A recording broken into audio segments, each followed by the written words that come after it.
Hello again, everyone, and welcome to another edition of Wrestling Weekend Recap, where we give you the good, the bad, and the latest inside news of what took place this week with Monday Night Raw, Friday Night SmackDown, of course, with the Wednesday Night Wars between NXT and AEW Dynamite, along with the ride is Impact Wrestling. And yes, we are on Royal Rumble weekend. We're going to get all to the latest details of what's going to take place tomorrow night on the WWE Network. Along with me is the one and only Jade. I am Ace Monex. And we are going to start with our disclaimer that due to everything that is going to take place on this program is strictly our opinion, and it does not necessarily reflect the views of the platform that we're on or the wrestling companies that we talk about. And now, don't have a cow, man. So like I mentioned, it is the Royal Rumble weekend. We are going to get to all of that as part of our last segment. But I feel that we should start off first with what happened this past Wednesday night for both NXT and AEW Dynamite. NXT, definitely a decent show. I liked some matches that took place, and the main event was definitely awesome to watch. When it came to the main event, there was a tag team match between the NXT Tag Team Champions Paul Burchill and Oney Lorcan taking on Undisputed Era member Kyle O'Reilly and the NXT champion Finn Balor. Jade, you witnessed that match. What can you recall that you liked about that match? Any specific spots, or there was something hard hitting that got you wowed almost out of your trousers, maybe? I wouldn't say exactly during the tag match, even though there is still friction of sorts between Kyle and Finn, but much to those who watched the show and my chagrin personally, that one thing I can attest to is that the Bruiserweight will not rest until he gets his hands on Finn Balor and a possible contendership for the NXT title. That probably might transpire within the coming weeks, but nonetheless, that sometimes when you have an understanding and say we can probably put differences aside and pretty much say we could come together and create a good match, and pretty much Kyle and Finn came together as much as they could and show Oney Lorcan and Danny Burch say they could work together as much as they can. But unfortunately, what I was attested to was not during the matches, what happened after the match, the way how it just went, how it all combusted, knowing that the Bruiserweight was going to go out there and try any possible way to get under Finn's skin. And then when the numbers just piled up on Finn Balor, and then Kyle O'Reilly did everything, but unfortunately the numbers were just too much, and then the rest of the Undisputed Era came out. But overall, it was a great match. But this issue with the Undisputed Era, with Finn Balor, with the Bruiserweight, and Lorcan and Birch, I'm sorry, it's far from. So we'll see what things take place from this point on. Of course, it was just 2 weeks ago where, of course, Finn Balor suffered the worst from that trio of the NXT Tag Team Champions and one Pete Dunne. And, of course, that brought out Kyle O'Reilly to even out the odds, so to speak, and along with the rest of the Undisputed Eras. Right now we're taking a look at the highlights of what took place this past Wednesday. I got to say, O'Reilly and Balor, they gave it everything they had.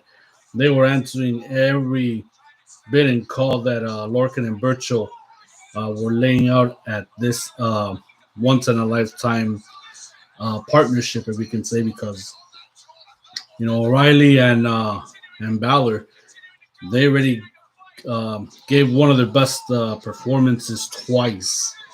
Nothing like the first time, but most definitely the second one wasn't less than desired, even though we've seen a receipt being paid in, almost say paid in full on behalf of Kyle O'Reilly, he definitely had that coming to him. Not to say that that he deserved it, but he didn't. But it's all on it's all within the realm of competition, most definitely. And we're seeing how it's already the end of the match, and Pete Dunne won, and Finn Balor auto himself, but of course the numbers were just too much. Kyle O'Reilly, of course, stepped in here, and we see Danny Burch come in, and it is a melee, but still 3 against 2. It was just too much. And the only thing that I would expect is the rest of the Undisputed Era to come out and assist and aid to Kyle O'Reilly, and as well as the NXT champion Finn Balor. But I believe in the next takeover, somehow, some way, there should be a match between Finn Balor and the Bruiserweight Pete Dunne. That is definitely in the air. It's only a matter of time until that match takes place. And it looks like he was about to be set up to have broken fingers, but Adam Cole, and he did. That was gruesome. Nothing like how the villain would do it, but still. Roderick Strong and Adam Cole showed up, and a little too late still to even out those numbers. I guess, to end the show, they had to have like a face-off, a 3-on-3, so to speak. But the match itself, I mean, it was just awesome. It was a heck of a main event that took place this past Wednesday. It was very pleasing, and at least, I got the satisfaction of it that, O'Reilly and Finn Balor, they, hash their differences out, and for one night to unite and go against the NXT Tag Team Champions for sure. Also, what took place this past Wednesday on NXT, we were still on the ride as far as the tournaments are concerned, with the Dusty Rhodes Tag Team Classic for the men and women's. Already in the semifinals. Yes. And we witnessed that from the men's side, we witnessed that MSK was going to go at it again, but this time their opponents is a pair of unlikely duo, but still, nonetheless, it would be kind of gratifying in a way to see them compete and maybe have a chance at the in this tournament that is ensuing at this point. And I'm talking about Jake Maverick and Killian Dane. That's one duo that it took just a little bit of time for them to, be out there and see what they can do as a pair. Jake Maverick, of course, he had the highest spirits once this duo was formed, but it was just a matter of time until Killian Dane had to accept the reality, so to speak. And of course, they were always the perfect complement. It was just a matter of finding a way on how they can work with each other. And from what we've seen in the match, Killian Dane had some ideas, and Drake Maverick went along with it, and it's something that you never thought that you would ever see.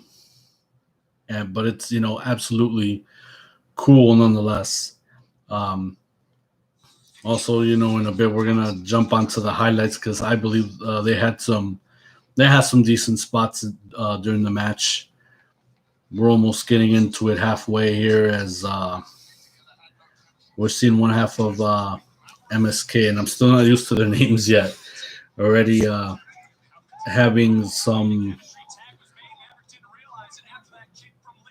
is already getting some advantage on Drake Maverick, and Nash Carter already with the Bronco Buster set on him, and going for the pin. Only got a 2 count. Killian Dane was already, ambitious at this point to wanting to get into the match and lay waste to these two newcomers that were just fresh on NXT just 3 weeks ago, and they caused one heck of an impact. No pun intended. But they made a name for themselves on their debuting night on NXT, and of course for this Tag Team Classic tournament. And as we see Killian Dane already having one advantage, and they're doing some unbelievable combinations, both of them, that can do a lot of damage to their opponents.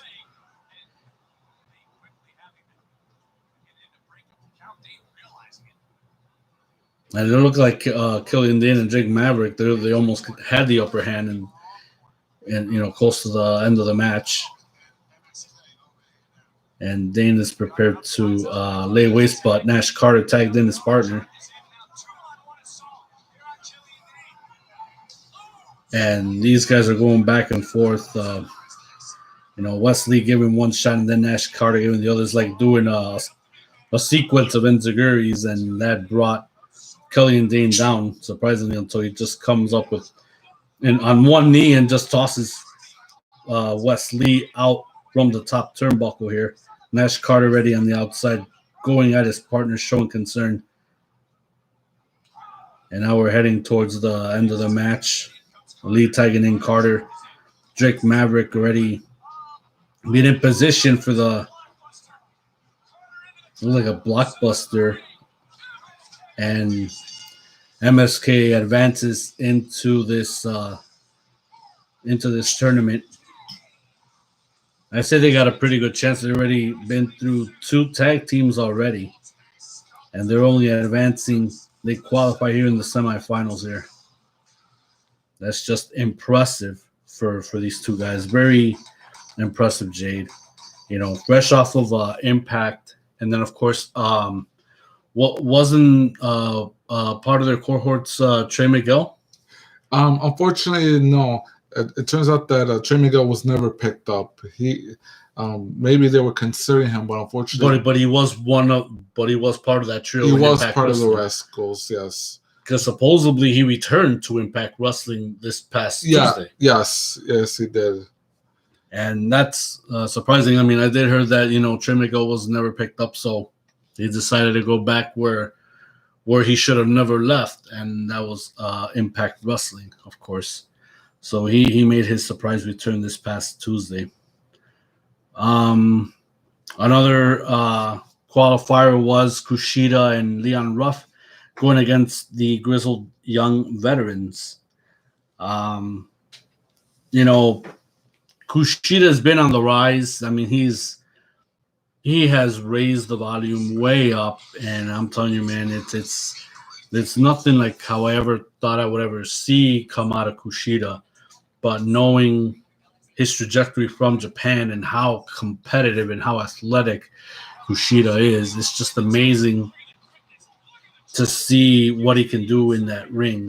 And now being a part of this Tag Team Classic tournament in the name of, God rest his soul, the late great American Dream Dusty Rhodes, I'm pretty sure he's smiling, seeing all these guys honoring his name and how they've been competing as of late in the last few weeks. But these guys are definitely putting all the stops. They're showing who they are and how some guys have been formed for the first time ever as a tag team, how they can definitely make it work. Like Leon Ruff, former North American champion, Kushida, former junior heavyweight champion in New Japan Pro Wrestling.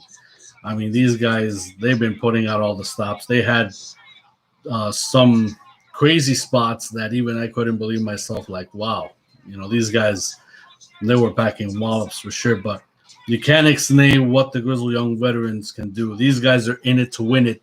Precisely last year, they debuted during last year's the Tag Team Classic tournament, but was never a part of it. So this year, they were lucky enough to be a part of it.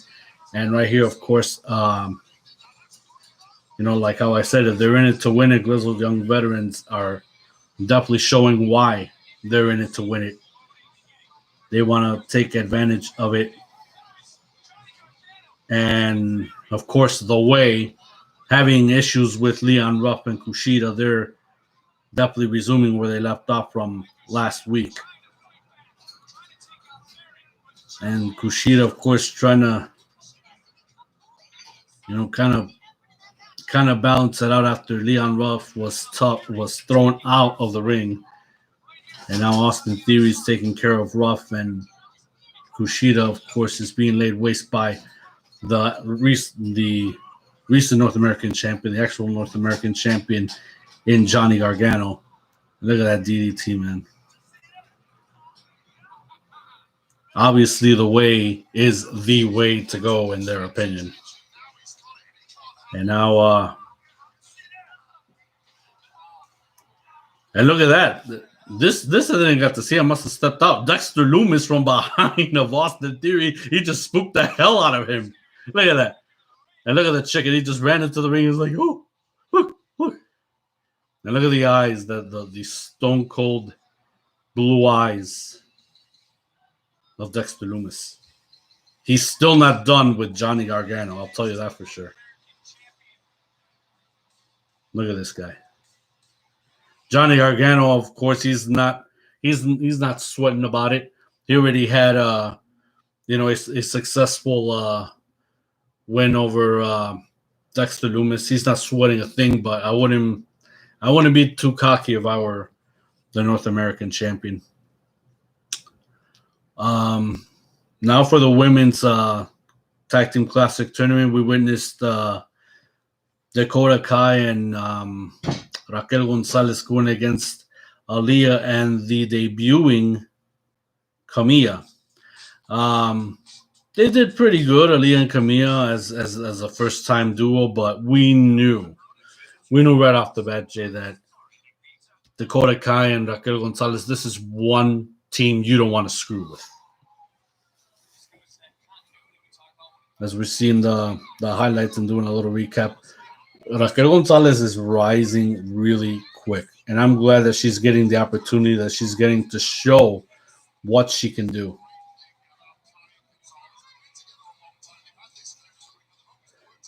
Wasting on Aaliyah here. And like I mentioned before, Aaliyah's been in NXT already for a good number of years. She should actually get a push and not being in the same spot that she's been. But I guess all in due time.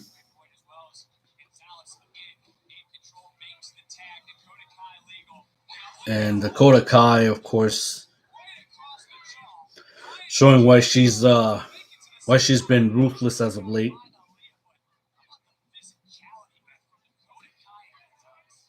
And I barely noticed that her hair was pink. I don't know if she's been changing her hair color every week, but at this point, who cares, right? One thing for sure, Camilla's been really pumped up. She's been animated. She's been dying, I guess, to take advantage of the opportunity that she's got her after officially signing with WWE and NXT to get such opportunity to debut in this Tag Team Classic tournament matchup. But like I mentioned, Raquel Gonzalez, Dakota Kai, that is one team you do not want to screw around with. They've been showing why they complement each other so well, why they've known each other for a good period of time, and why how they want to succeed in this tournament. Why they're the team that, is definitely to be considered that could take this tournament for the first time ever all the way through, and why they want to make their names written into the history books.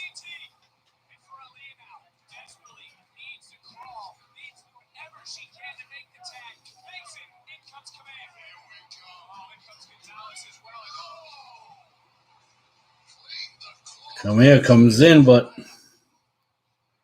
Raquel is just too much. She's just too powerful. especially after already. I think that's 4 or 5 weeks off of that last woman's standing match that she had with Rhea Ripley in NXT, and of course we haven't seen her. And speaking of which, we're gonna talk of what we sorry boy of what we can predict of the future of Rhea Ripley. What else? And I witnessed the video package of Imperium with all four guys, with Eichner, with Walter, with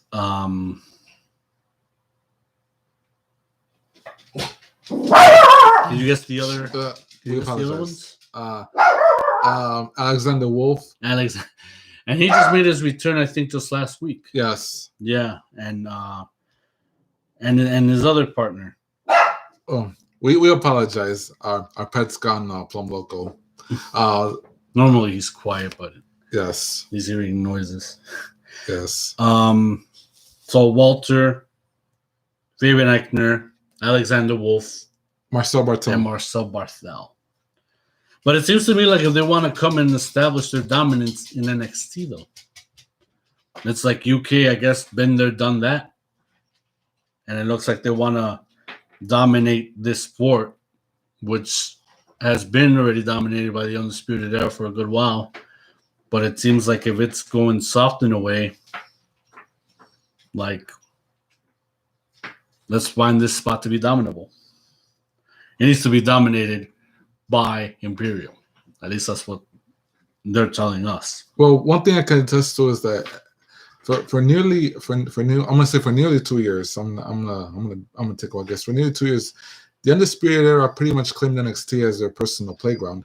And so far, no matter how many guys try to say, oh yeah, it's not always about you guys, constantly, dominate the entire landscape. And the question in everybody's mind is, who can take it to the Undisputed Era? So far, right now we're seeing Pete Dunne and Oney Lorcan and Danny Burch. But if they feel there's a group that is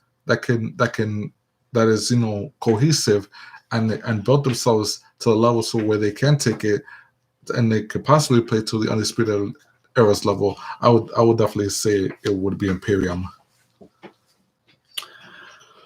As well, as we look forward to next Wednesday, it looks like we're still going to continue with both men and women's Dusty Rhodes Classic Tag Team Tournament.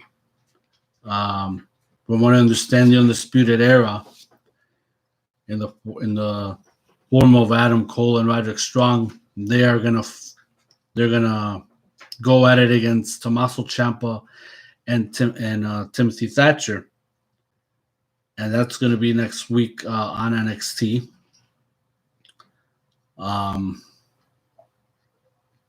That's as far as all we know of what can happen. And of course, I'm going to dig in and give the complete rundown of what's going to happen next Wednesday on NXT once we're done talking about the Wednesday Night Wars. Also, the other matches that have taken place, we've seen Tyler Rust going against Dante Rios, and we know that Tyler Rust was going to take it. Malcolm Bivens, of course, was on his side, giving him the pep talks and all of that. Isaiah Swerve Scott, he thought that maybe he was going to get some of the Colossal one, but of course, Bronson Reed, he's just, just way too much, and we knew that it was just going to be a matter of him having to flatten the Swerve for one night. Also, Kurt Stallion, he's getting his shot at the NXT Cruiserweight title and one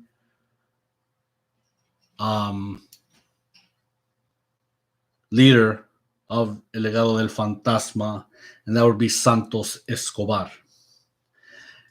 And we know that Karrion Cross and Scarlett are not that far behind. He still wants to get what he's never lost. He wants to get back the NXT title. He's got his eye on Finn Balor. But Finn Balor right now, of course, we all know that he is a huge target and is a marked man. And it's a matter of time of how long Finn Balor is going to hold on to that title. And we're going to see how all of that is going to stem down the way it should. Now we move on to AEW Dynamite. AEW Dynamite has been going really well. Not to override our opinion with NXT, but AEW's Dynamite's been putting a hell of a show recently, and now we know for sure that AEW Revolution will be Sunday, March 7th, when it airs on pay-per-view, when it airs on BR Live. Of course, I might as well say now we're going to watch it again on Sling TV. And so far, we still got one match signed for, and that is the tag team street fight between the Icon Sting and the TNT champion Darby Allin, going up against Team Taz's members of Absolute Ricky Starks and The Machine and FTW heavyweight champion Brian Cage. Now, as we talk about AEW Dynamite, I'm going to get this off of my chest. We only seen a clip of how Shaq responded to Cody, pretty much, I guess, in the short term, so few words challenge, and he called him punk ass twice. Like, okay, obviously we know Shaq is I guess he's not a total wrestling aficionado. Maybe he is. I mean, we've seen him time and time again. We've seen him in WCW.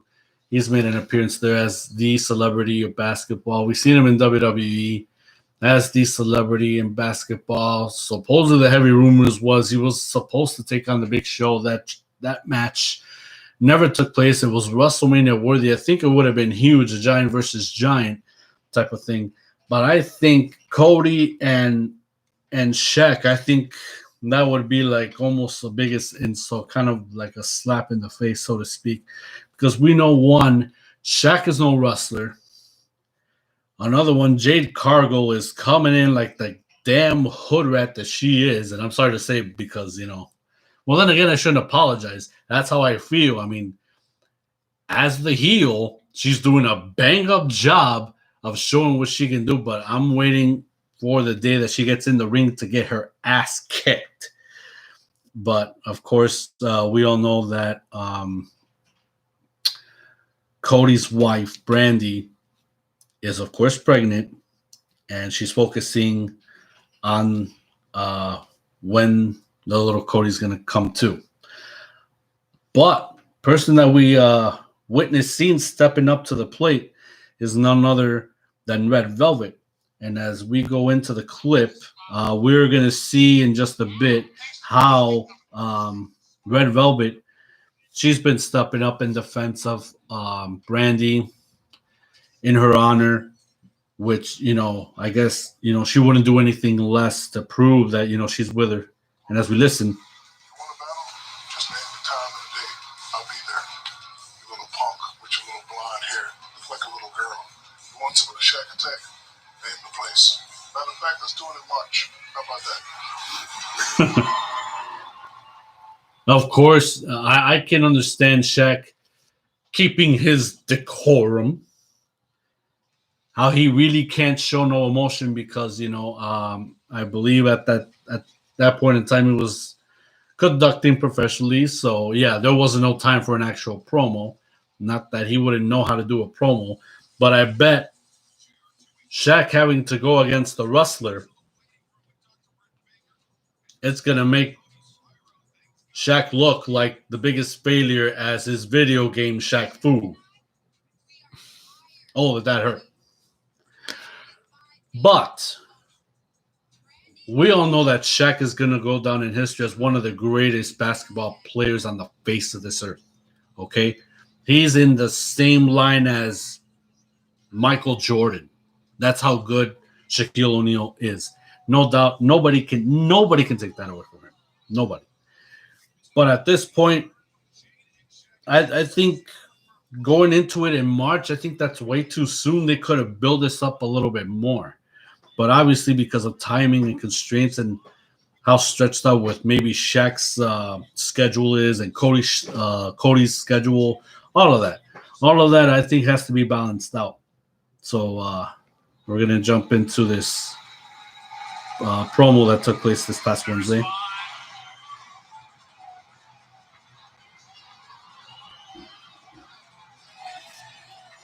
Respond to Shaq, respond to Jade.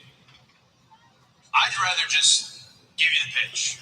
The classic, sell it, promo, and say March 7th, Revolution. It would be myself, my beautiful bride, Brandy Rhodes, against Jade and Shaq. But If you don't mind me, I'm gonna take a shot right here. And Nobody can see it. I can't say that. Well, it's Because I'm too having a baby. bright. It's Rock's bottle Terramana.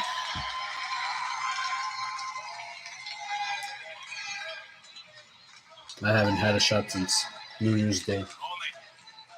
And unfortunately, I came down with the symptoms, and boy, that I felt like death, but it was nothing COVID related. So test came out negative. Thank God. Distracted for good reasons. I defer to the coach, to Arn Anderson. And if you're wondering how much of a coach he is, right before we came out here, he chewed my ass out for being too competitive and taking Peter Avalon too lightly. JR also chewed my ass out. Arn Forgot was about right. the line, He has man. consistently been right since I was No, I'm 4 years serious old. because the I line know he page was spoke over to there. Tony Khan it's, about where I fit on Revolution, and in this moment, I know it's much to ask, but do you mind if you could get that play for me? Excuse me, please. Thank you. I appreciate it. I know I could serve you one, but I know you don't drink. You know, I'm going to earn my money Thank you. tonight because I'm probably going to contradict myself a couple of times. So be patient with me, okay? If everybody would, I'd sure appreciate it. You know, it's a good thing I'm taking advantage of it now before they dry up. You got to be a Can you dad, get that sauce shaky, please? Thank you.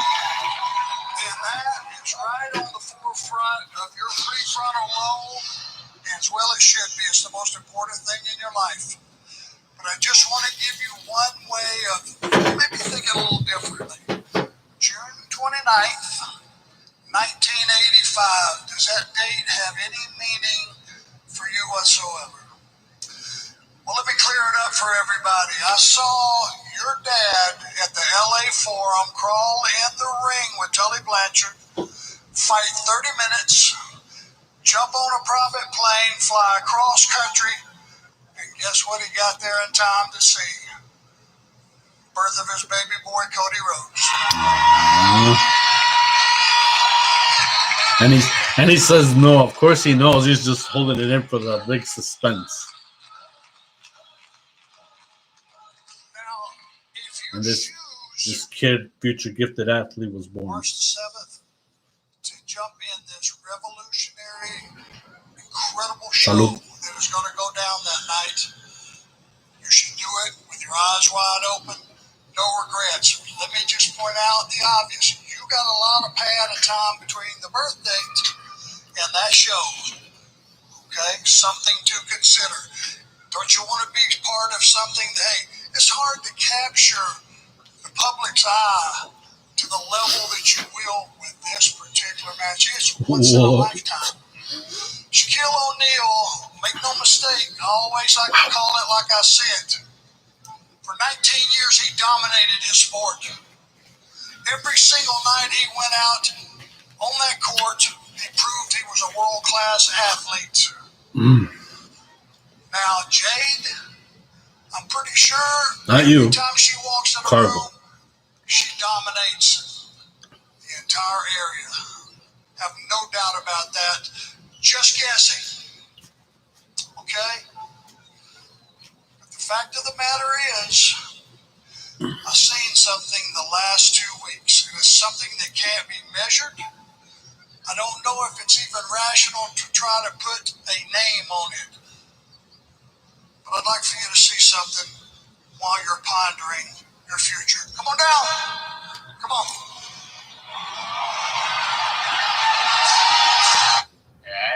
And so, of course, Red Velvet came out and she made her way into the ring, which is, to some it was a surprise, but to us it was, it didn't surprise us because we saw how much Red Velvet was stepping up in honor of Brandy not being there. So someone had to step up to this,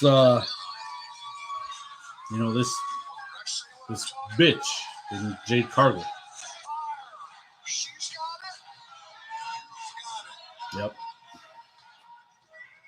I agree, and Arn knows what the hell he articulates, man. That's why Arn's been the best in the business for so long. I'm out here tonight because, quite frankly, I'm fed up.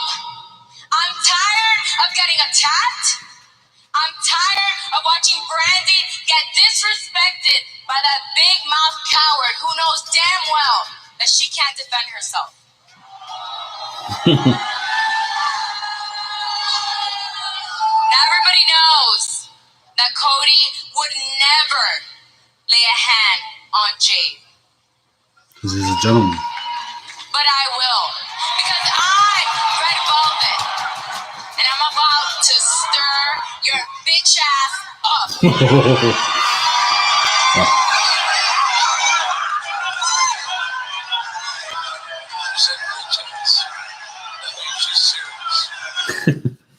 Wow. JR's like, she said bitch ass. She's serious. Of course she's serious, JR. Get with the program, man. No wonder you're old. It's like it'll be a matter of time until JR can only do so much and then someone else will take his spot. Maybe it'll be -1. Maybe. No, -1 on AEW Dark. He did pretty good, trying to speak into the headset and trying to call a match and give his honest opinion. That kid has a future. Yes. No doubt. Yes.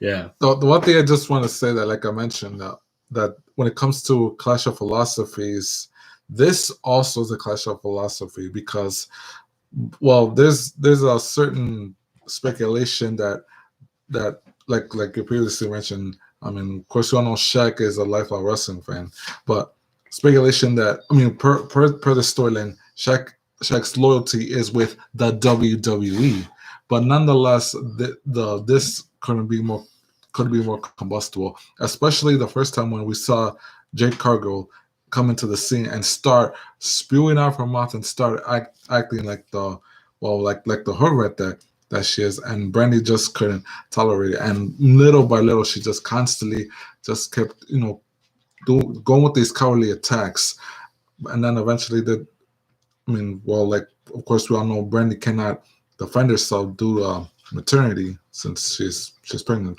but luckily there is one person who has stepped up and defend the Brandy's honor, and that has been Red Velvet. But the one thing that I can't wait to see prior to since Revolution is about at least a month away, to see how this builds up, to see possibly Cody and Shaq go face to face and say like why you do that? Why did you say that mean thing to my wife? That derogatory remark, because I remember that scene where Brandy and Shaq were speaking and Shaq said something like what appeared to be a derogatory remark to Brandy's face, and I'm like, really? That sounded to me like a WWE fan. That's something like a WWE fan would say.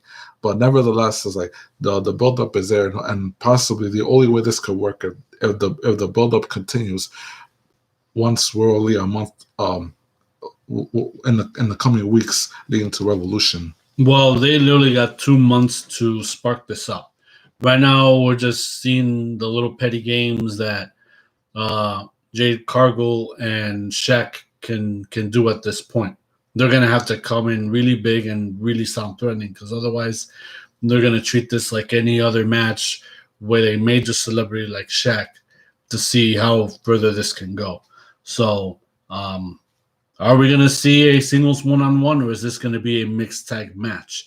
But it sounds like Red Velvet is ready for almost anything. Doesn't matter if it's one-on-one or if it's a mixed tag, but that's all we're concerning right now is how is these how these four elements are they going to get together, or they're going to have separate matches. It's just a matter of time of finding out.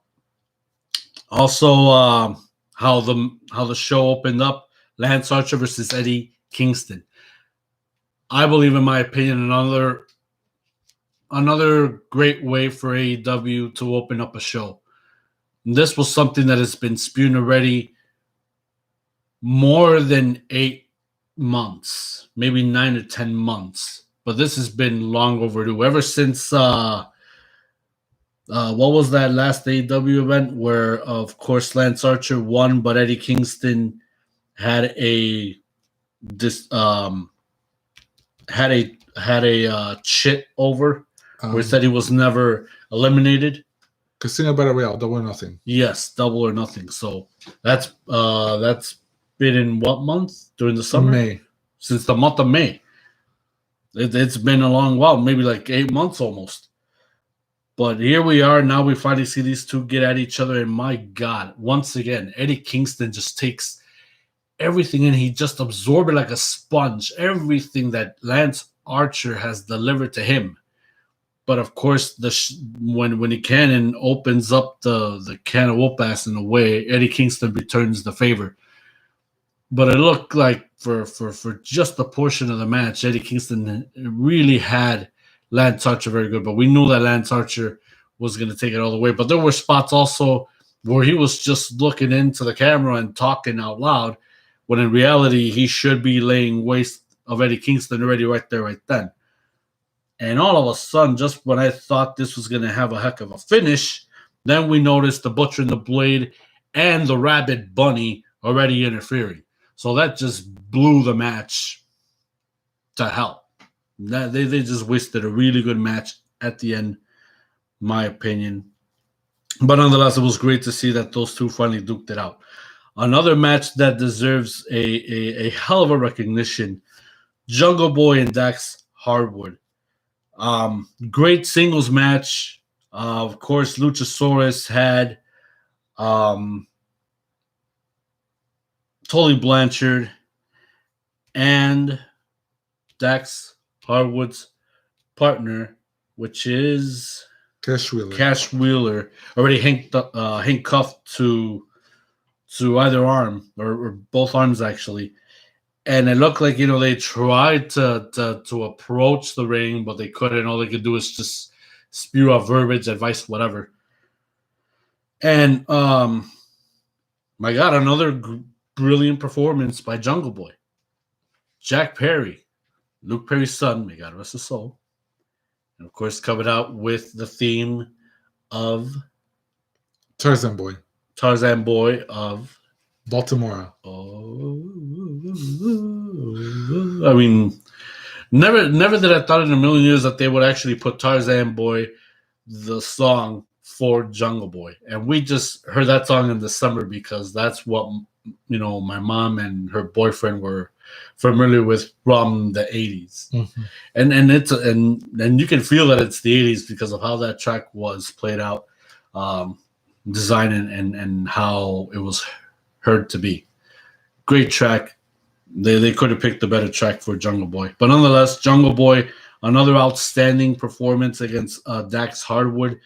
Dax Hardwood showing how old school is rooted in his persona and his wrestling repertoire. Jungle Boy, another amazing athlete. He is just rising, man. He's just continuing to rise a whole lot further, man. Another outstanding performance. Dr. Britt Baker, DMD, who I still say she needs a dental assistant, went against Shanna Yeah, I thought Shanna may have a chance, but of course we know how ruthless Dr. Britt Baker can be. But I don't even think she's ready for Thunder Rosa. That's the one match I want to see at Beach Break this coming Wednesday. That match is the one match that I'm looking forward to so much because Thunder Rosa is going to get her shot at getting revenge at Dr. If you know what I mean. That one I can't wait to see. Also, we saw the debut of Dolph Ziggler's brother, the Hollywood Hunk. And his name was what? Ryan? Ryan, yes. Ryan Nemeth. Ryan Nemeth. Kid did pretty good, but he came out into the shades of old Dolph Ziggler. That even Dolph Ziggler ran it out on Twitter, like saying, Don't watch this copycat from 2010." It's like, yeah, yeah. Okay, like, don't watch the match. But I know he's probably joking. But nonetheless, the kid did pretty good. We know that Adam Page was going to win. But then all of a sudden, Matt Hardy, money-making Matt Hardy, the king, the moneymaker or the matchmaker, the kingmaker, came out, observed the match. But here I thought he was leaning towards the kid. But no, he was actually leaning and acknowledging Hangman Adam Page more. Where, of course, he's been in groups. We all know that Adam Page has been a part of the Elite. How the Dark Order already for weeks, for already a month or two, they wanted him to join the Dark Order. And he said no, that he'd rather just go solo. But now Matt Hardy is approaching him and say, well, maybe you need someone to open up to. Because, yeah, Adam Page has been the individual who has been dealing with stuff, and he needs someone to talk to who could be there for him, to understand him a little more. So Matt Hardy was there to let him know that that he could always go to Matt.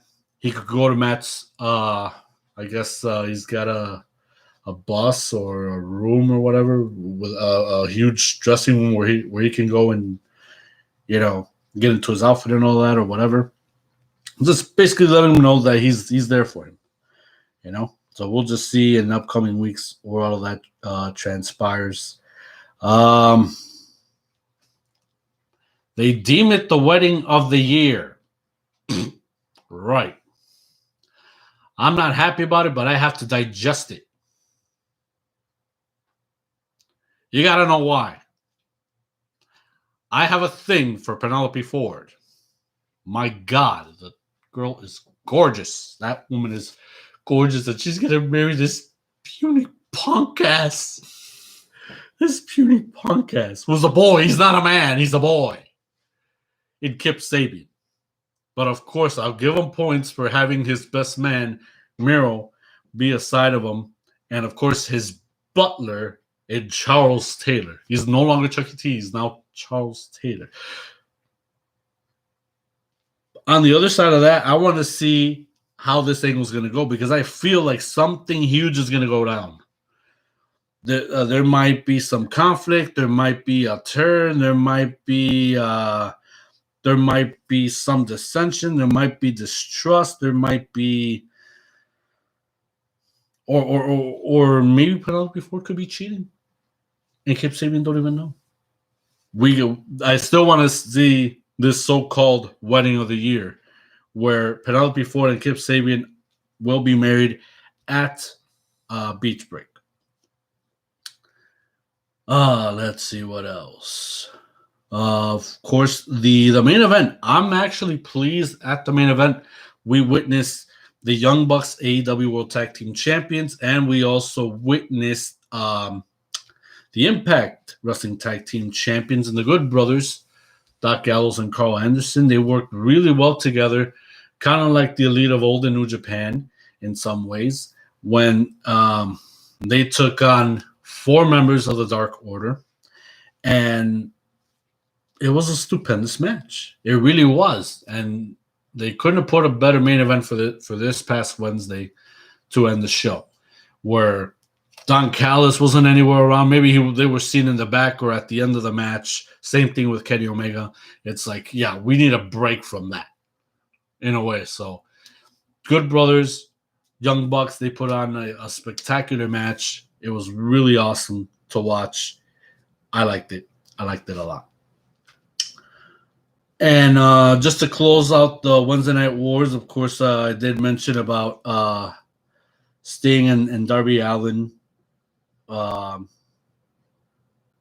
They're pretty much recognized that they are hoodlums, and they pretty much already in their hoodlum ways. As they delivered a promo, it looks like some empty, abandoned warehouse, and Darby Allin threw out a skateboard from a glass window, and of course Sting already with. I think the bat needs another coat of paint. Rich black enamel. Because that's how I did it for Halloween. Yes, I did dress up as Sting for Halloween on 2 different occasions. It's my favorite wrestler. One of my many favorite wrestlers. Everybody knows that. Otherwise, you people wouldn't seen the Sting video on the Ace Man Armageddon channel. Thank you for giving it the thumbs up, the comments. You guys are awesome. That's what's there for. So, yeah, they realize their hoodlum ways, and they are ready to give it to Brian Cage and Absolute Ricky Starks coming up for AEW Revolution. Still, it's the one official match on the card. It's going to happen Sunday, March 7th. But as far as Beach Break is concerned, we know that we already mentioned the wedding of the year between Kip Sabian, Penelope Ford. We're going to see in the main event the 6-man tag between the Super Elite of Kenny Omega, AEW World Champion, and Impact Tag Team Champions, the Good Brothers, when they face off, let me see if I get this correct, the Bastard Pac, his partner from Triángulo de la Muerte, Rey Fenix, and former AEW World Champion, the Mox Man, Jon Moxley. Now, Beach Break is going to be awesome this upcoming Wednesday. This is one that you shouldn't miss. Am I leaving anything out? I know there were other matches that are going to take place. There's the tag team battle royal for the tag title contendership. Oh yeah, and of course the Young Bucks are going to be involved, and I think they did stipulated that if for some reason they're part of the match, if they win that tag team battle royal, they're going to pick out their opponents. But if someone else wins the tag team battle royal, then that tag team will face the Young Bucks for the AEW World Tag Team titles. Yes. Let's see. What else are we missing here? What else are we missing? Well, we haven't said anything about Chris Jericho and the Inner Circle. Nothing going on with them. Except the usual distrust, unfortunately. That's the one thing that has not changed there for the last set of months. Okay. So, so I guess 3 or 4 events on the card for Beach Break, and all we got is just one match so far for AEW Revolution. So that's pretty much the deal with what's happening with AEW. Of course, don't forget to tune into Beach Break, which will take place literally on the hour of the slot of AEW Dynamite. It will be Beach Break this upcoming Wednesday, 8 p.m. 7 Central, only on TNT. And yes, we got to talk about one more time about NXT and the matches that they are going to have coming up. And we are still continuing with the Dusty Rhodes Tag Team Classic Tournament. We understand that, like I mentioned, Adam Cole, Roderick Strong, they're going to have their semifinal match going up against Tommaso Ciampa and Timothy Thatcher.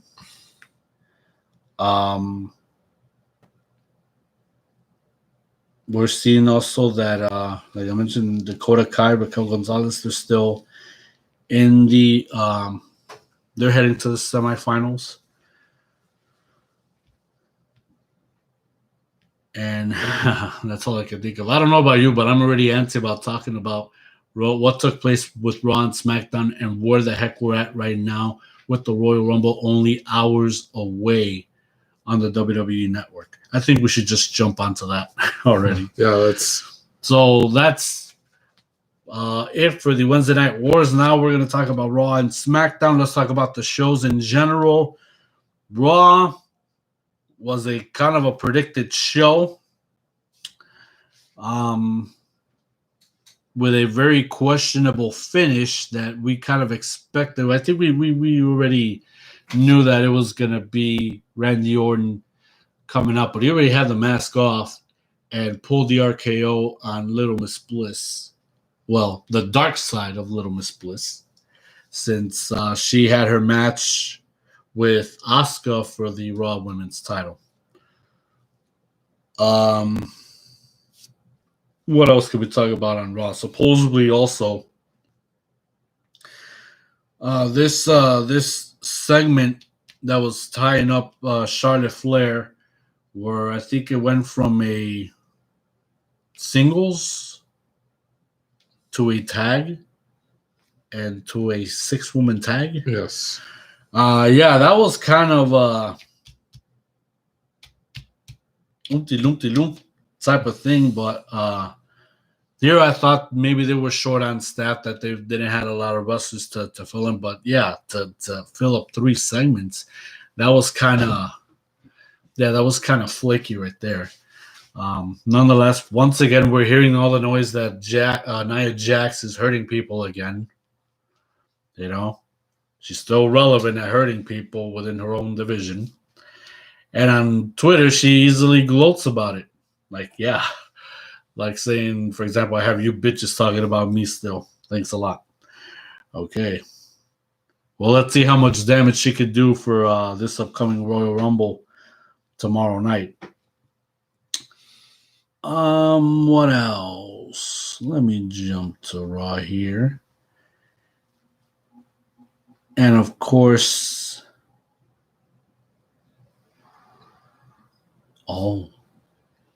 backstage took place already hours ago. We haven't even jumped into that. But after this, we're going to check it out. Yeah, Renee Young, if y'all didn't know, backstage took place for this special Royal Rumble weekend on Fox Sports, FS1. Renee Young came back. We don't even know if she's officially signed with WWE or not, or with Fox. Now we don't know, but she came back. Booker T, the Hall of Famer, he came back. Oh, and speaking of Booker T, of course, no stranger to the Latino community. We all know that Bad Bunny did a track, in honor of Booker T on his latest album. I took a listen to it. I thought it was pretty badass. At first, I'm like, wait a minute, Booker T? And it's like, oh, okay, the wrestler. Because we all know that Bad Bunny is a wrestling fan. The track was slamming. It's got a really good beat. Of course, then I saw on Reality of Wrestling, the YouTube channel, where Booker T was giving his reaction to the song. He said that he was humble about it, and he was very flattered that, that Booker T would get, some type of track in honor of him and everything that he's done in the business, especially more towards the King Booker character. So I thought, my opinion was pretty awesome. I did show you the interview. You got to see the music video. I haven't seen the music video at that point, but I thought the music video, they could have added a little more, but of course, in my opinion, having to get permission from WWE and all of that just to acquire Booker's footage to add to the video, I thought that could have been, that would have added more to the dynamic and the track of everything because it is Booker T's. It's all about Booker T. That song that Bad Bunny sang. And speaking of which, on Monday they said that Bad Bunny is going to be at the Royal Rumble tomorrow to perform the song of Booker T. How badass is that? It is really cool. It is going to be cool, but at the same time, for the rest of the WWE audience who's never heard of Bad Bunny, who's never heard of the reggaeton, type of music, the track is out there. Take a listen, and of course, if you want to put in the extra work, you can Google the lyrics and have it translated into English, and then you'll know what the song is all about. And it, like we said, it's based on Booker T and what he has done in his career. Pretty much how Booker T carried himself when he was as King Booker. So basically, like the main chorus, that's what it's pretty much saying. Like I feel like I'm a king, like Booker T. That type of thing. But nonetheless, Bad Bunny will be at tomorrow night's Royal Rumble event to perform the song of Booker T. Now that is going to be badass. But since I segued from backstage to Bad Bunny, Paige also, she was there to be a commentator also for backstage. So that took place hours ago on Fox Sports. Before we start on the Royal Rumble, we got to see WWE Superstar Spectacle to honor Republic Day, and that was just several days ago.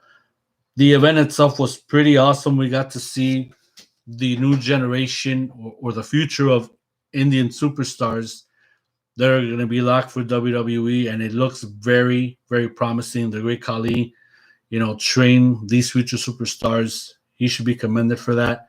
It was a very awesome event, in my opinion. Very awesome event. I don't know if you felt the same way, but yeah, I mean, we saw some really tremendous future superstars. Like from the women's division, we saw Serena Sandhu. We're familiar with Indus the tag team that, of course, was showing their dominance in NXT. We got to see Jeet Rama. We got to see Guru Raj. We got to see the two giants, Dilsher Shanky and Giant Zanjeer. But I think what really took the cake was the main event of the six-man tag with Indus Sher tagging up with the WWE champion Drew McIntyre, going up against the returning of the Bollywood boys of Sunil and Zamir. Oh my God, I actually remember. And of course, the former WWE champion, none other than Jinder Mahal, the Maha. Razbanya Siate Mere Fuchete Mere Haranji. We had to slip that in. It was Three Stooges connected. Yeah. The Maharaja, Jinder Mahal. Superstar Spectacle was just an outstanding show and performance from WWE superstars, Raw, SmackDown, NXT, with the future of the Indian superstars. If you haven't seen this show on the network, I suggest you check that out. And before we start with the predictions of the Royal Rumble, we do have to talk about the WWE Network. This week, it got sold to NBC for the Peacock streaming service, Jade. It was set to be a rumor. It was set to be a talk, and now it became official. And this is only affecting for the U.S. residents, the United States fans, the WWE Universe in the United States who have the WWE Network streaming service. So bottom line is March 18th, Peacock streaming and NBC's taking over the WWE Network content. So there ain't going to be no more WWE Network. There ain't going to be no more WWE Network streaming service. All of that archives, all of that footage, all of the classic footage, Nitro, Thunder, ECW, the old school Raws, the old school SmackDowns. They just barely uploaded WWE Superstars, Wrestling Challenge, World Class Championship Wrestling, the AWA, the NWA, Jim Crockett Promotions, where Ric Flair and the Four Horsemen were popular. All of that footage, all the documentaries, old documentaries, the new documentaries that just came out, all of that is going to the Peacock stream service. All of that. So it's still going to be under the WWE Network. It's still going to be under the WWE Network umbrella.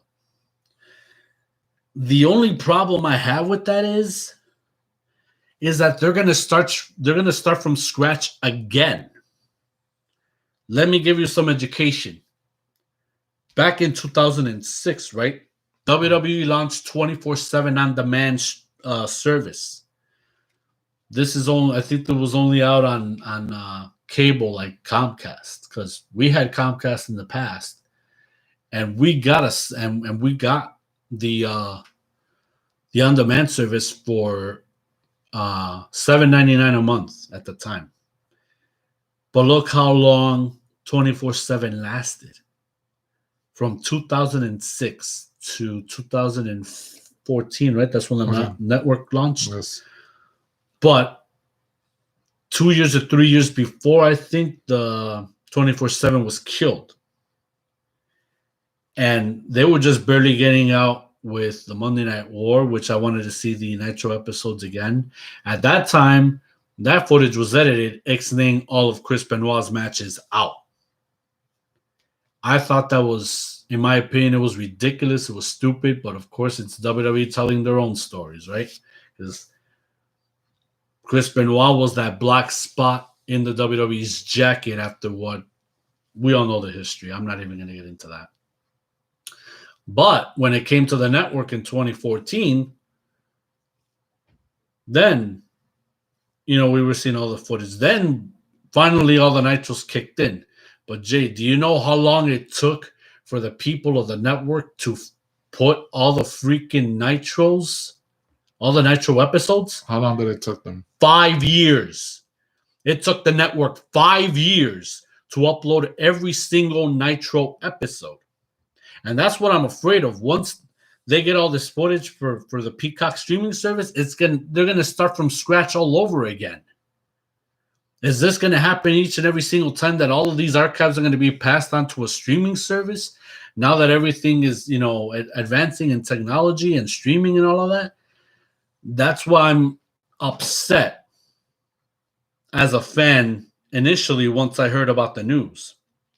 And then another good observation. This came from, if I'm saying this correctly, Dragon King or King Dragon or Dragon J or whatever. I saw this on Wrestle Talk, and this person who's got the WWE Network was doing a comparison of being on his laptop or on a computer, showing how, well, you don't want to go into an episode, but you go into the search engine and you type in a superstar's name or the name of a group, and it shows you, what you want to see or what are the options that you can see without having to go into a specific episode of a show or whatever. Say, for example, I go into the network, I start searching NWO.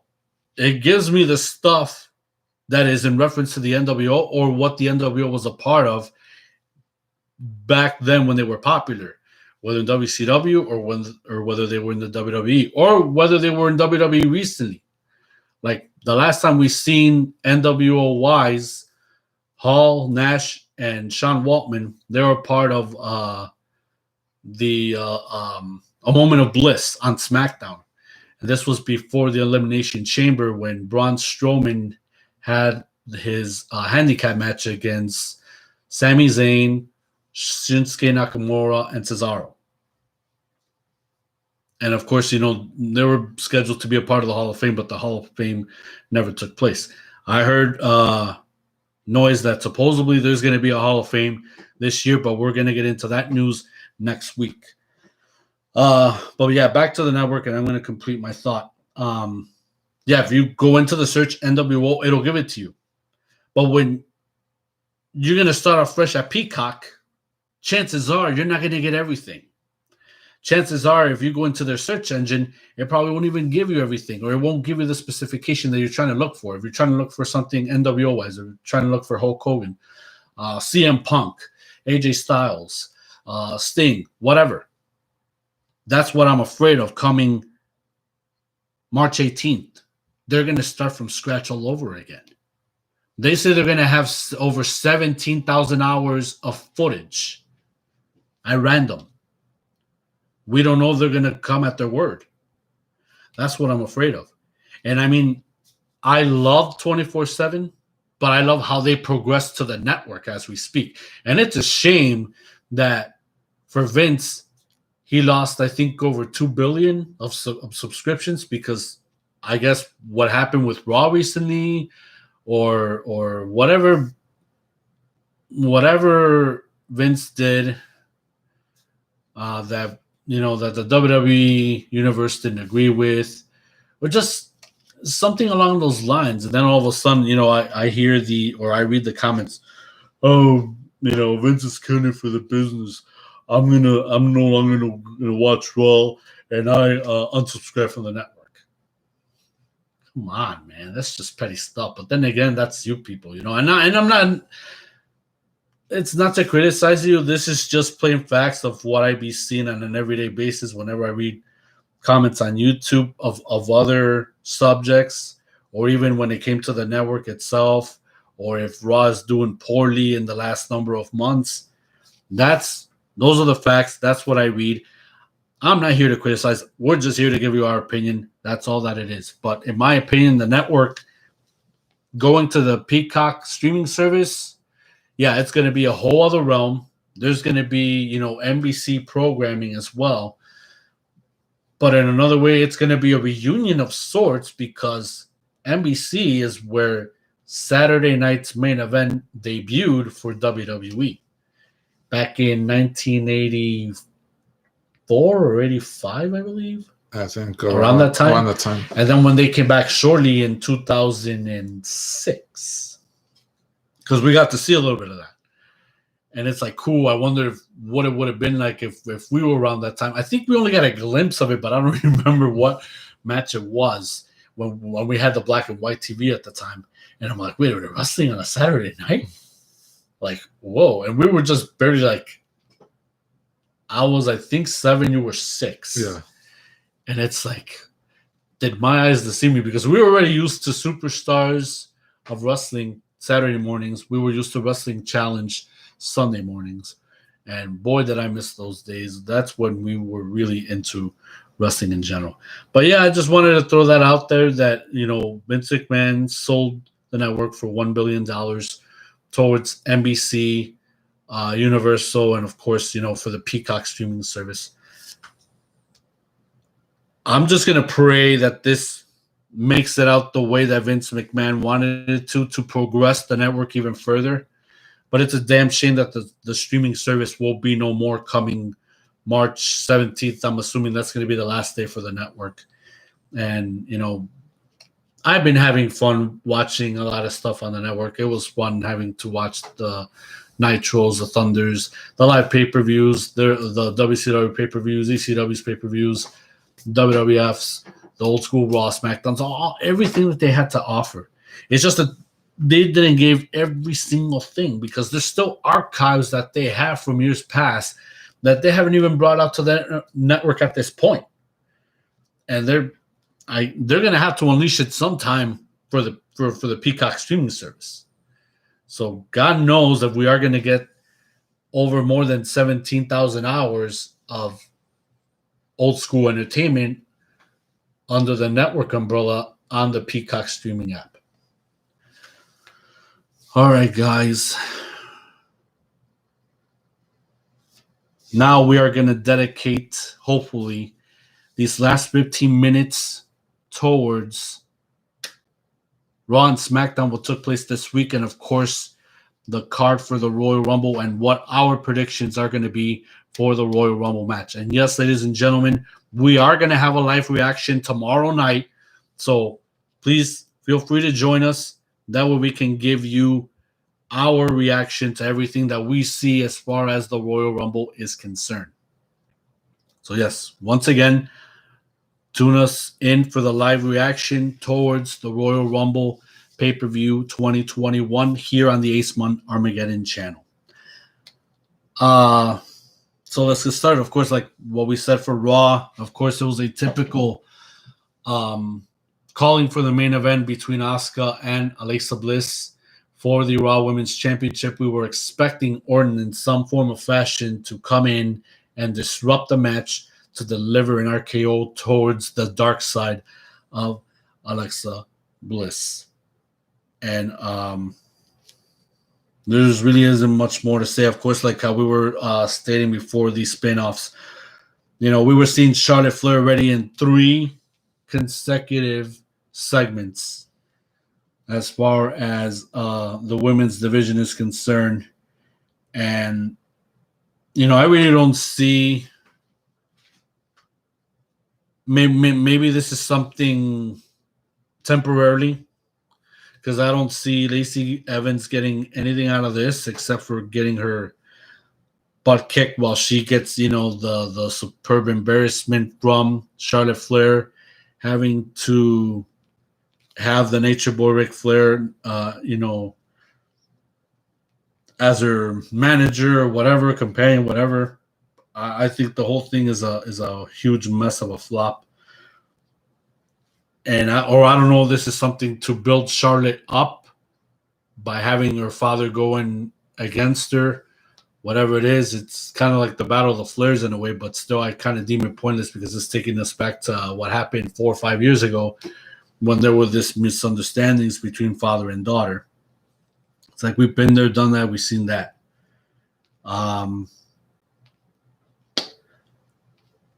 Xavier Woods was at it again with another member of Retribution. This time it was Slapjack. And yeah, it was evident that Retribution was going to stick it to Xavier Woods just to deliver a message to Kofi Kingston.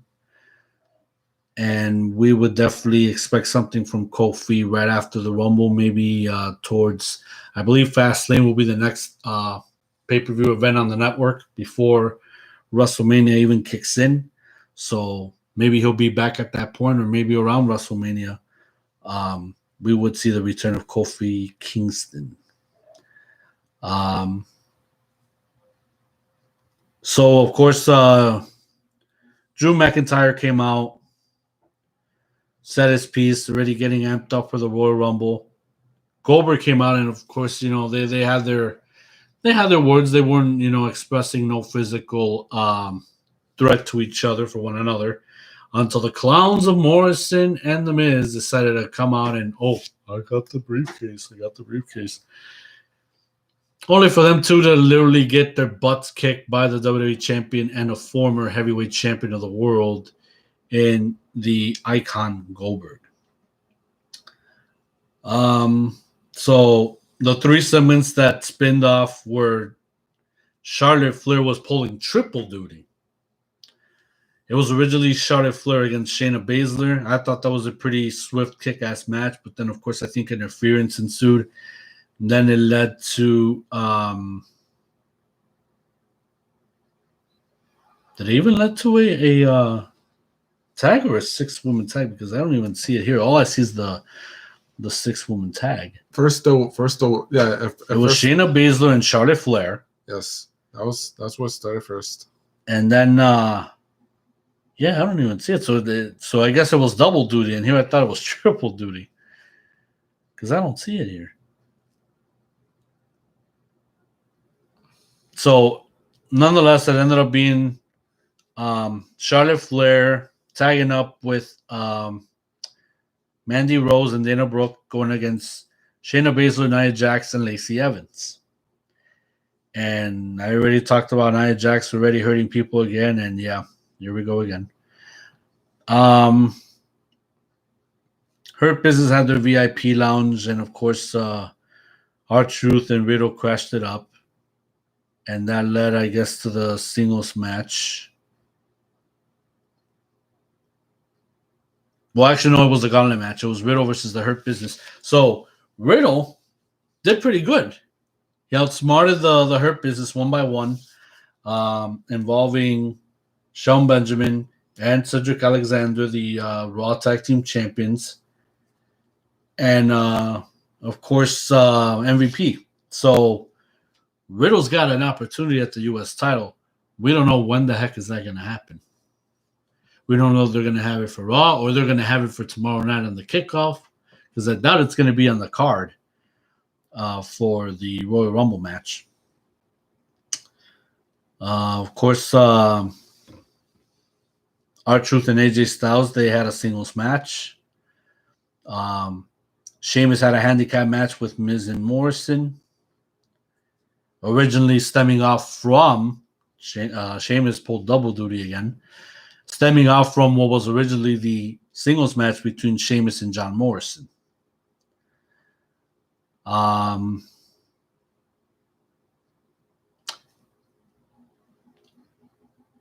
think now, as far as the Royal Rumble is concerned, I think if we didn't heard from Edge, I think they would have done another surprise for the Royal Rumble. I really believe that. Just knowing ahead of time that Edge was going to be in this year's Royal Rumble, that's already something expected. I remember when it was just last year around this time, where the rumors were started swarming in that Edge was going to be a part of last year's Royal Rumble.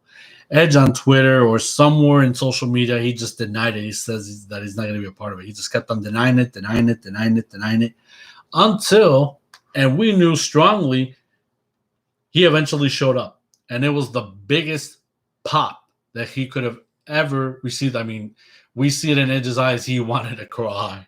He was trying to hold his emotions in for as much as he could, and he did it. Kudos to that. But Edge's return was extraordinary. It's historic. It's in the memory banks. It's in the archives now. We actually got to see the Rumble again from last year. Just seeing the reaction of Edge's face was priceless, because this was something he always wanted to get back to after 9 years of being absent in the business, all because of that injury that he suffered. And he made one freaking hell of a comeback, man. And now, expectedly, we're going to see Edge at this year's Royal Rumble.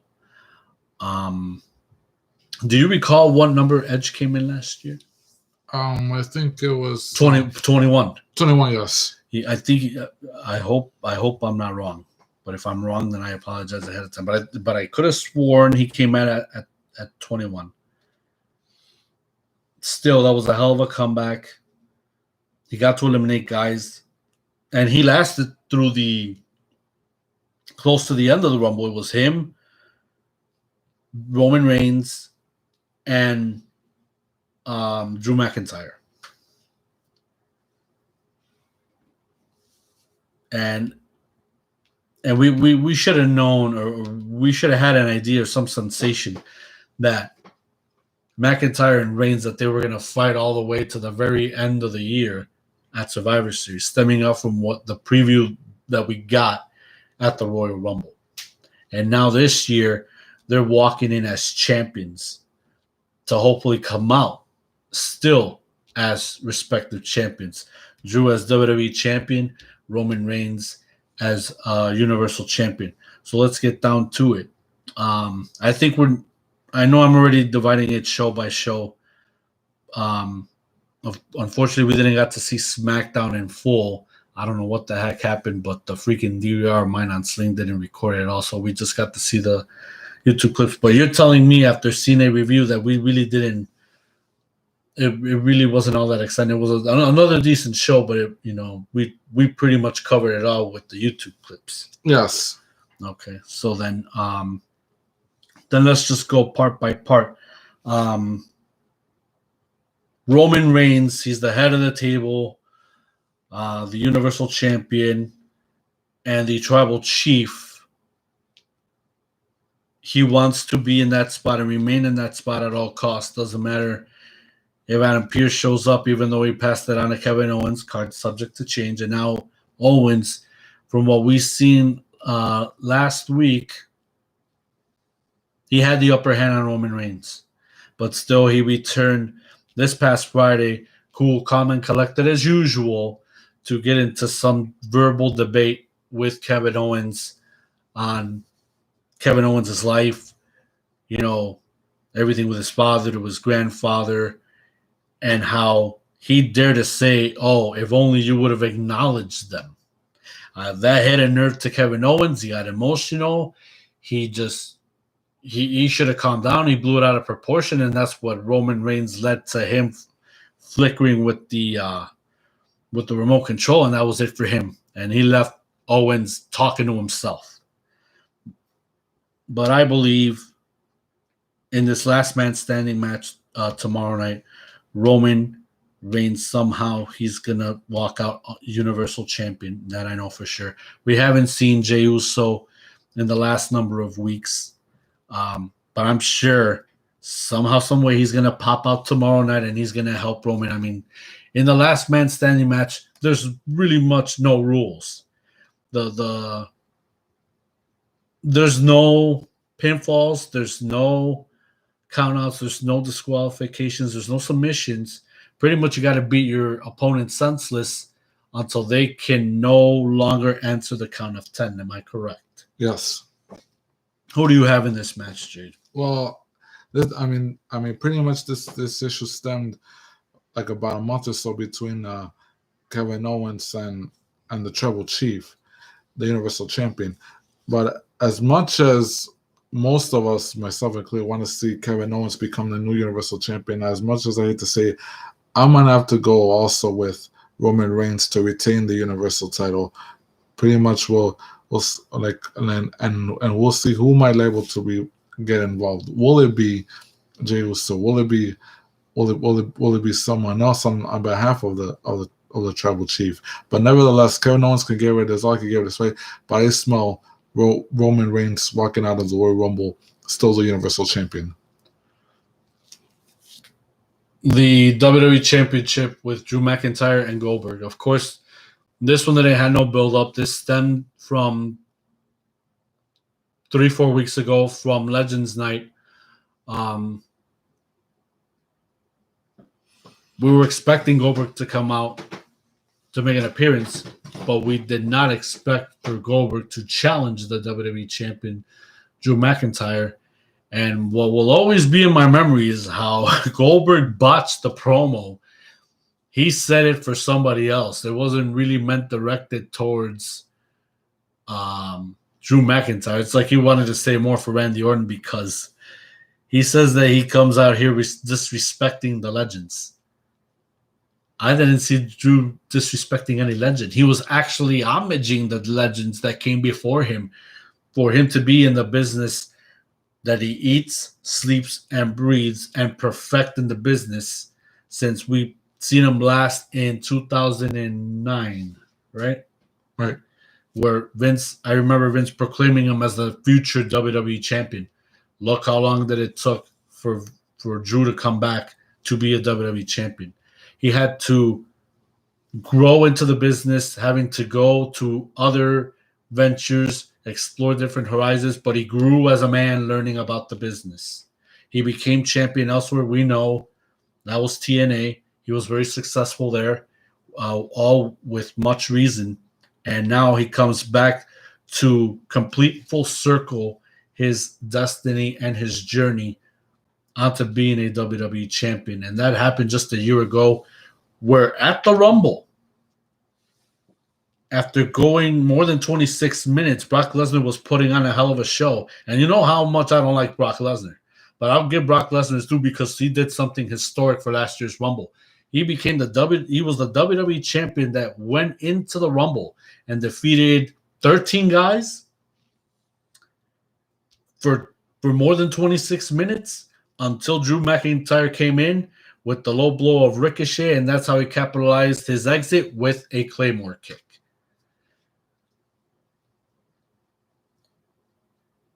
And I'll just throw it in right now. Supposedly, Brock Lesnar could be one of the rumored returns for this year's Royal Rumble. Will it happen? We don't know, but I just decided to throw it out there since we were on the subject of Brock Lesnar and what he did last year's Royal Rumble match. And of course, with Lesnar being exited out of the match, that's what led easily for Drew McIntyre to pick Brock Lesnar as his opponent and dethrone the Beast by the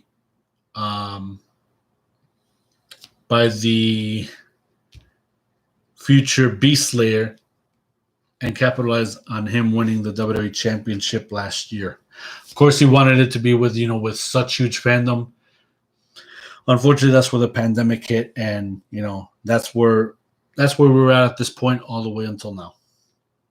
Hopefully we get to see some fandom for tomorrow night at the Rumble. They're saying that there might be, chances are there's not, but I guess they're leaving it as a surprise, or they're still debating about that.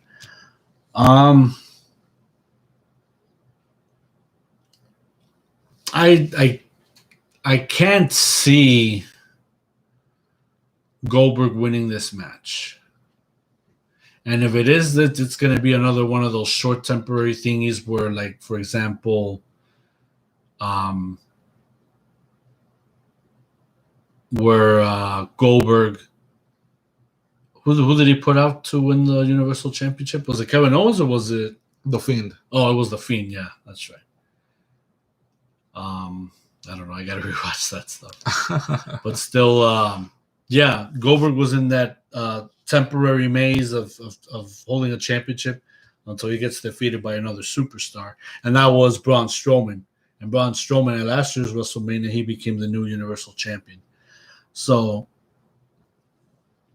I don't know. I just don't see Goldberg winning the WWE Championship, to be honest. I'm going to have to stick with Drew McIntyre. Frankly, there's many questions because it was 1 year ago that it all started for Drew, where he entered I forgot what number, 18, 60, whatever at the Rumble, and after eliminating Brock Lesnar from Rumble, he just held on. All the comers came, whether it be Edge, whether it be Cesaro, whether it be I'm trying to remember names.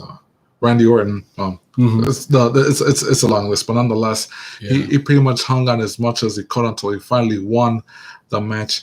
He became the number one contender, and he called out for Brock Lesnar. And yes, at WrestleMania, at last year's WrestleMania, he defeated the Beast to become the new WWE champion.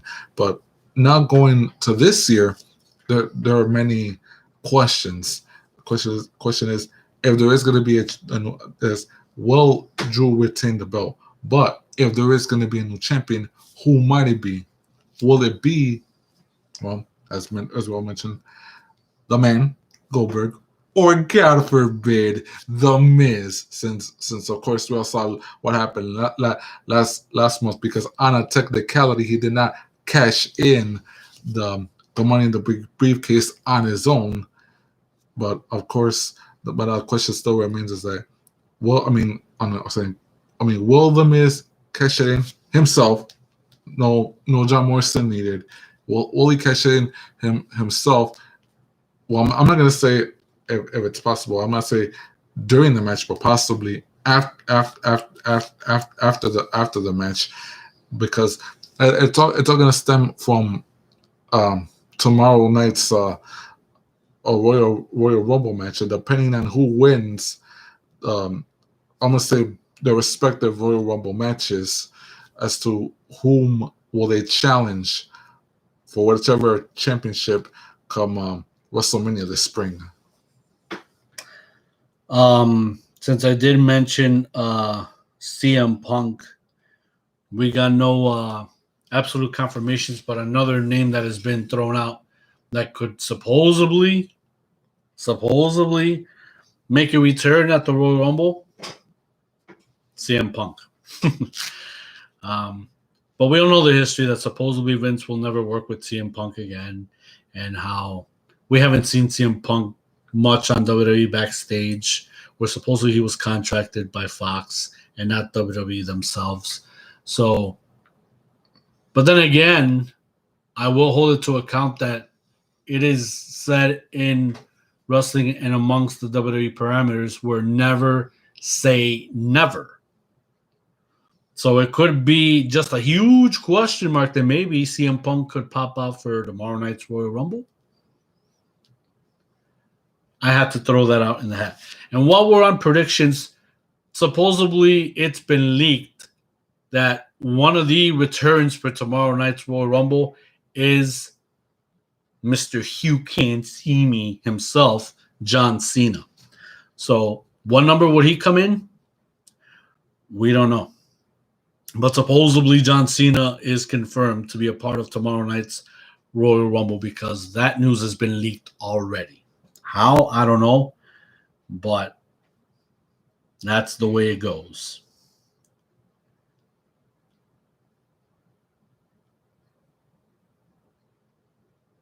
Okay, so I'm seeing also that the women's tag team titles are going to be defended tomorrow night at the Rumble. Shayna Baszler and Nia Jax are going to get the rematch against Asuka and Charlotte Flair. So that is on the card officially. And yes, I was going to talk about this, the SmackDown women's title between the Boss Sasha Banks and Carmella. Now, you know how I feel about this angle between Sasha Banks and Carmella. They look like two separated sisters at birth, and now they're coming back to get at each other's throats. That has been going on back and forth with the middleman. What the heck is his position again? I know his name, but what is his position? He's a sommelier. A sommelier? Yeah, he's a drink like a drink connoisseur. I think that's a drink connoisseur? Yeah. For the Somalia Reggie. Yeah. For the sommelier Reginald. And do you know how I feel about Reginald? I gave my piece on how he has been on a defense tear when it was him and Sasha Banks on SmackDown. This was 2 weeks ago. And to his credit, Reginald's been putting on a really good defensive moves, having to break away or step away from Sasha's moves. He was pretty good. I'll give that dude credit, huge.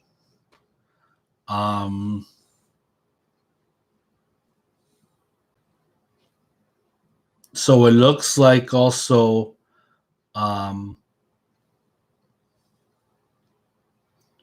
if I read this correctly, Sami Zayn and Big E are going to go at it for the Intercontinental Championship. And hopefully this end his conspiracy theories once and for all, because that has already been weakening the nation for weeks. For already a month since he's been complaining so much like some whining baby, like, okay, having to be handcuffed, having to write picket signs, like, who really cares, butto? So the U.S. title is going to be defended. Bobby Lashley will face Riddle. Could this be Riddle's opportunity? Could this be his moment in the sun and pretty much play? This is where he can make a dent in the Hurt business. After seeing the turmoil that we've been seeing for weeks when it comes to Cedric Alexander and Shelton Benjamin, the current Raw Tag Team Champions, when in reality, Cedric needs to maintain himself in check. We know how great of an athlete he is. We've seen how animated he has been in the last number of months. But he's got to hold it in together. He's with Shelton Benjamin holding onto these belts. And if he loses focus, and if they're at a point where they're going to have to defend the titles, this could really hurt them as a team. They are a formidable team, but Cedric needs to work on his tag team skills, if you know what I mean. Because he's a solo player. He's not a tag team player.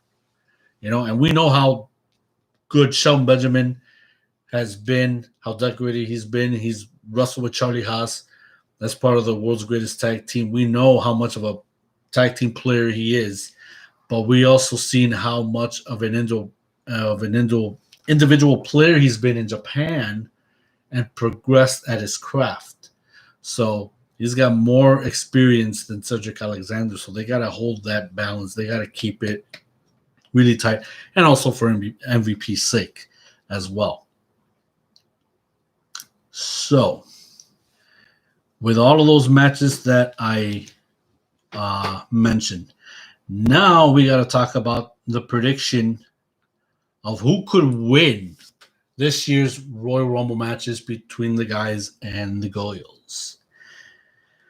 Should we talk about the women's Royal Rumble first? Well, they say ladies first. Ladies first. Okay, well then ladies first it shall be.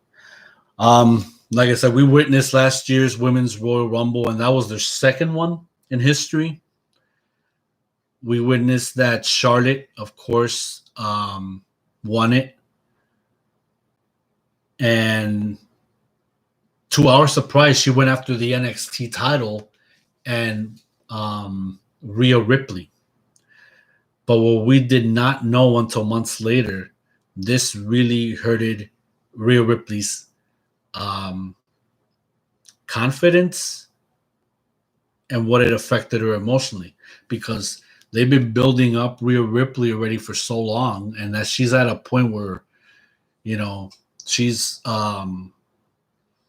explodes into this phenomenal superstar, and then all of a sudden it's like it's taken away. It's been revoked. She's powerless. She's nothing. Like it just completely dissipated, you know. And that's what I don't like to see, because I mean, Rhea Ripley, she's one hell of an athlete. You know, no one can take that away from her. But unfortunately, her confidence and everything else was taken away at WrestleMania. Like, what the hell was that? You know. And like I mentioned before, I seen a video on Wrestle Talk just this a few days ago where the creative team say they fucked up, they goofed up for doing that. Well, what good does it do now? I think it's time now for them to compensate and not to do this bullshit anymore, to be honest. Because we are here to support all these stars, and then the creative team just screws it all up, and for what?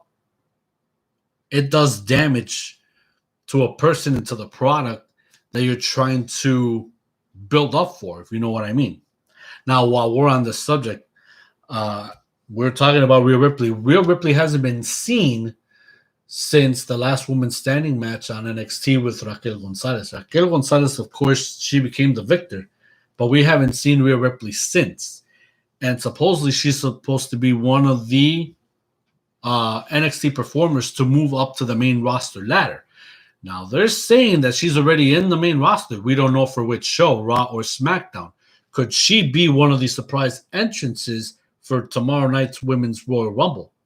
Now, there could be one heck of a pick right there in winning the thing.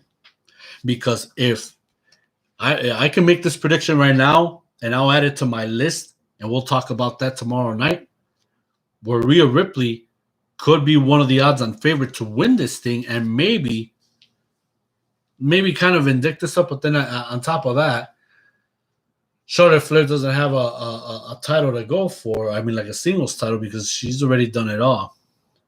But going up against somebody else who's got a championship, this could really vindicate Rhea Ripley in her character and her persona and how confident she could be. And she could be the ultimate star now at this point in time. That could lead all the way to WrestleMania and become not only a victor, but a future women's champion, whether it be NXT, Raw, SmackDown, whatever. But since she's on the main roster, one of those two shows, the Raw Women's Champion or SmackDown Women's Champion. The one thing I do want to say about that is that regardless of who participates in this women's Royal Rumble, because you mentioned since we last seen Rhea Ripley on NXT New Year's Evil, and she has been MIA for weeks, and chances are she might participate in the women's Royal Rumble tomorrow. But nevertheless, there are some women out there who worked their butts off since NXT to make it to the top. Like you mentioned, Rhea Ripley, Bianca Belair, the EST. Yes, the EST. It's been 1 year ago since she made her. Is it 1 year ago? when you go, so she Yeah, went to last year's Royal Rumble, last- she made her debut at the Rumble. last year, since she made her ascent to the main roster now on SmackDown, she's proven that she could be quite a star on the WWE on the WWE roster. And as long as you got talent who are yearning for success, who are hungry, but of course on the other side you got like you mentioned, you got the Queen, you got Bailey, and those type of stuff who pretty much want to carve as much notches to the track record, and quite frankly, is like not to disrespect any of them, but it's like we can see those type of women's wrestlers constantly say, but for now, it's like if pretty much we all know realistically WWE is in the funk. If you want to get WWE out of the funk, you gotta give someone else that the possibility to shine, because they work their butts off for as long as they can, and they pretty much try to do what they can to prove themselves. So if we could say we could bet on a Rhea Ripley, or we could bet on a Bianca Belair, or someone who is hungry for championships, someone who is hungry to carve a niche within WWE. And while we're talking about Bianca Belair, she came in as number 2 in last year's Royal Rumble match, and she lasted, I think, maybe more, if I'm not mistaken, more than 45 minutes in that match, along with Alexa Bliss, even though Alexa Bliss got eliminated first. So what does that say? That she might have a chance. And while we're on the subject, they're already predicating, there's people that have been predicting that this could be Bianca Belair's year to win it. And they feel really strongly about it.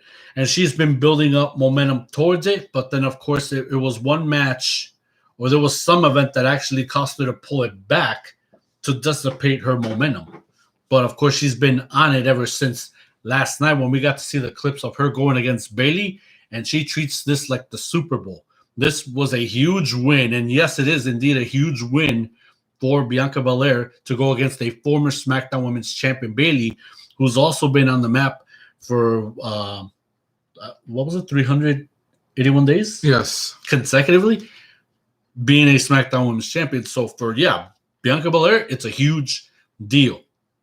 So she could be another possibility of odds-on favorite, or maybe it is going to be her that'll win tomorrow night's Royal Rumble match. Now we're going to talk about the guys.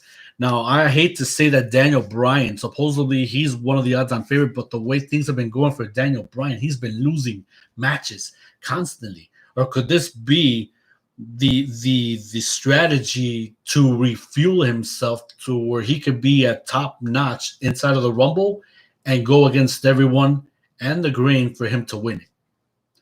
Now, we don't know what the game plan is for Daniel Bryan, but it looks like it's playing out that way. He's been losing matches. He's been off of the shuffle. His head is not in the game, or maybe he's just playing possum, because we don't know where Daniel Bryan is heading towards. Unless once he step into the Rumble and we see something different, then maybe, Bryan's juices are going to be in a whole other view for him to actually head for the goal and go for the win to win the Royal Rumble match. I was about to say on that I agree with you, but please carry on. So he's could be one of the possibilities, but it looks like he hasn't. But then again, we don't know how strongly this can go. Another guy who's been building up momentum. Cesaro's been building up momentum in the last number of weeks. Maybe he's a possibility. Shinsuke Nakamura has been building up momentum as of late. Sheamus has been building up momentum. AJ Styles, Jey Uso has been building up momentum. The Miz right now, as much of a clown that he is, he's got his bases covered. He's got the Money in the Bank contract. It looks like he's going to be a part of the Rumble too. So if he don't win the Rumble, he's still got the freaking briefcase. And from what we just seen this week, he's been constantly talking about it on Raw with Drew McIntyre. And then all of a sudden on SmackDown, he popped with it too. So it looks like Miz has got directions on where he can go. He's got the Rumble. He's got the contract. He could go and cash it with the WWE title. He can go cash it with the Universal title.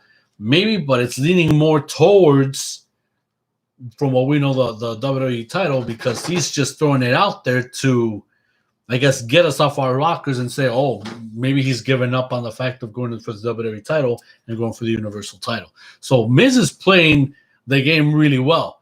But knowing the Miz tomorrow, he's the wild ace where he's got two chances of seeing where he can cash it in, or if he's going to think smart, take his chances at the Rumble while he's still banking on the contract because he still has at least 2 months left before WrestleMania.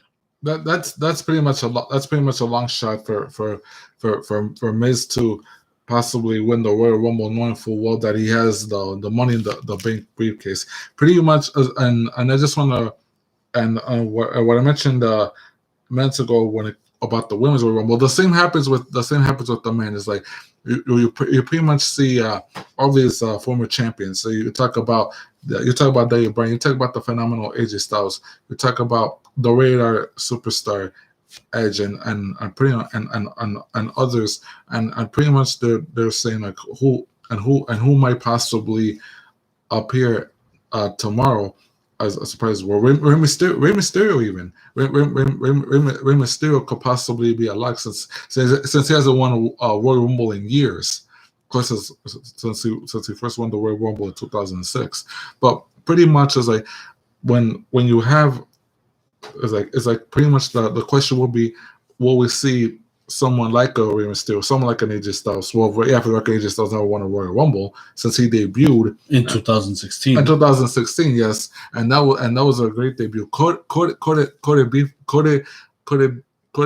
be for the Phenomenal One tomorrow, or could we see someone who like I mentioned, busted up, who's fresh, hungry? Keith Lee, even Keith Lee. Keith Lee. Now that's a guy who we haven't seen in weeks, but he's one of my guys on my list who I know can have great chances of winning the Royal Rumble. He debuted in the Rumble last year. Him and Brock Lesnar, what a heck of a showdown! It's like two powerhouse bricks trying to run over each other, and they were like stalemates.